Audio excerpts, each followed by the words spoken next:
turn to our TRT analyst, Yusuf Erim, for a second here. It's been a wild day for the Lira. We saw a drop and then a bit of a recovery. That wasn't talked about in this interview necessarily. Talk to me a little bit about what has happened with the Lira today and a bit about the state of the economy. Well, we saw the Lira reach an intraday high about 4.9 against the dollar. But then towards the second half of trading, we saw a big sell-off where the Lira closed the day off at 4.57. Now, this was sparked by Deputy Prime Minister Mehmet Şimşek's comments stating that he had full confidence in the central bank to do what was necessary. This increased interest rate hike expectations in the market. And then shortly after, we saw the Turkish Central Bank convene for an extraordinary meeting, and following that, we heard what the markets were waiting for. The late liquidity window rate was raised 300 basis points from 13.5% to 16.5%. Now, following this, after the Turkish market closed, the Lira continued to gain strength in international market trading after the Fed's minutes were released. And the most important part of the minutes was that the inflation expectation for the year-end inflation expectation, which was 2%, is most likely going to be met. So this eased the markets a little and kept the interest rate expectations as expected. And of course, you know, going into this election, this whole interview is essentially about the upcoming Turkish election. We didn't get a lot of details because, of course, that manifesto is not going to be coming out till tomorrow. But, you know, again, this is a moment where the Turkish president is pinning himself as an experienced candidate, the one with the one with the track record. Talk to me a little bit about the challengers. He says, I'm not an apprentice. Do you think that that is going to work to his advantage in this election? And just talk to me a little bit about his campaign. It's definitely going to work to his advantage because the opposition can promise what they could do, but President Erdogan could say what he's done over the last 16 years. A big part of the interview was he was talking about the build, operate, and transfer part of the tenders that he's opened up, most prominently the Akkuyu nuclear power plant.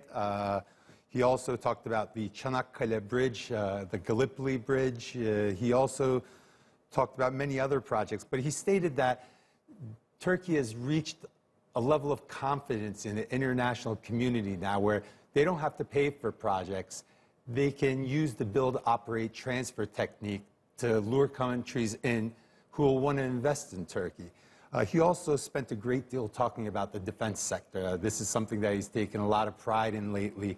He talked about the special relations with England as they're working together to build a fifth-generation fighter jet, the project called TFX. He also talked about a joint project with the Italians about the attack helicopters. He mentioned that they've produced 30 so far, and this has greatly increased the military's capacity, and they're working on increasing production so they can begin selling these attack helicopters to third parties. He's also mentioning the National Tank Project. He's said that they were a little late on it, and they want to get into a heavy production with that, but there's some complications, and they're hoping to solve that. He also mentioned the Leopard tank, a very important tank that the Turkish military has about 600 units of, and in the past they've had problems with Germany getting maintenance for these tanks and upgrade for these tanks. It was actually a spat between both countries about 4 or 5 months ago. He also mentioned that now the maintenance for these tanks is done domestically. He mentioned the importance of drones and how Israel and America refrained from selling Turkey drones for a very long time, and that he doesn't need their approval to sell because now these drones are manufactured locally. And what you're talking a lot about now, Yusuf, is defense. And that ties into the security challenges that Turkey's been facing. And if we still have Andrew Hopkins, I want to cross back to Andrew in Ankara, who's been listening too. And Andrew, just sum up again for us some of the security challenges and what Erdogan is really going to have to campaign for coming up in these elections.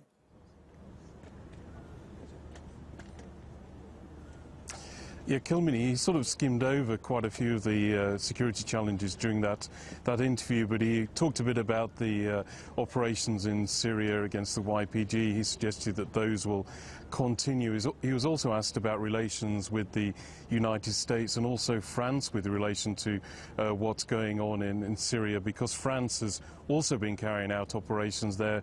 Some reports recently that it's also in Manbij, which also rather complicates that situation as well, because there are already United States troops there as part of an anti-Daesh operation. They've been there working alongside the YPG. This is a city which is very close to Afrin, where Turkey successfully carried out an operation not too long ago. This city of Manbij is actually next in Turkey's sights, and there may have been some problems ahead, problems that there could have been some kind of confrontation between Turkey and the United States there. Turkey and the US have been talking about this in recent weeks and months. We had Rex Tillerson in Ankara recently before he left his positions to talk about that.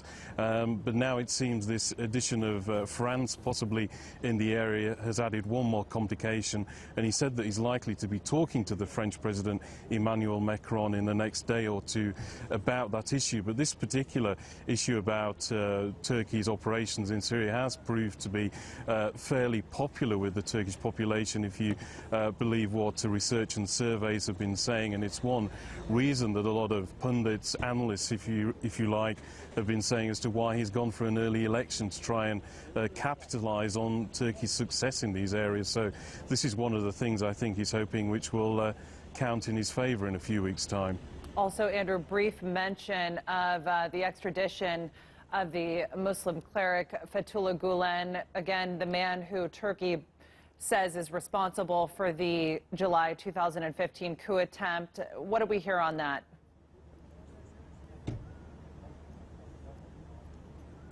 Yeah, another issue that he sort of skimmed over sort of briefly, it's the extradition of Fethullah Gulen. Also, the US support for the YPG have consistently been named by the Turkish government as the two really big issues that sort of dog their relations with the United States. Fethullah Gulen, the leader of this organization, widely blamed for the failed coup attempt 2 years ago. Turkey's been trying to have him extradited back home for most of that period, has been unsuccessful so far, getting very frustrated about that. There was a bit of discussion in that interview about some allegations that the main opposition candidate, Muharrem İnce, had made about this process, about whether it was been doing properly or not, and he didn't really want to get into that too much. He said that Muharrem İnce should really produce the evidence that to do with the allegations he was making, and then they would be addressed. But he said he knew what he was getting into, and I think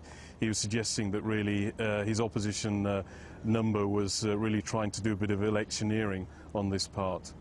All right, Andrew Hopkins, we're going to leave it there with you. Thanks so much for recapping that for us. And back to you, Yusuf. You know, we've talked a little bit about the international challenges, but what can we expect is going to be on Erdogan's domestic agenda? Well, domestically, in the interview, he's touched upon his 16 years experience, and that was a big part of the interview. And he mentioned a lot of what he's done in the past, and he mentioned that what I've done is collateral for what I'm going to do in the future.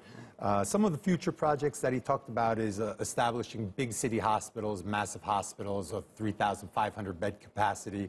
He also talked about a lot of the new sports stadiums that are being built. He talked about using the old facilities to create national parks. Environmentalism was a big part of the interview. He talked about renewable energy, wind energy, solar energy, how he wants to utilize these much, much more.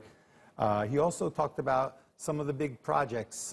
He said in the close to 80 years of the Republic before the AK Party came in, there was only 2 bridges connecting Asia to Eurasia. But during his tenure, there's the Eurasian Tunnel now, there's the 3rd Bridge of Istanbul, the Izmit Bay Bridge, and the Marmaray Project. So he's tried to touch on how much he's helped develop the country and how much advancement, also technologically, the country has undergone during his rule. All right, Yusuf Erim, thanks so much for being with us. Thanks for adding that analysis and context. All right.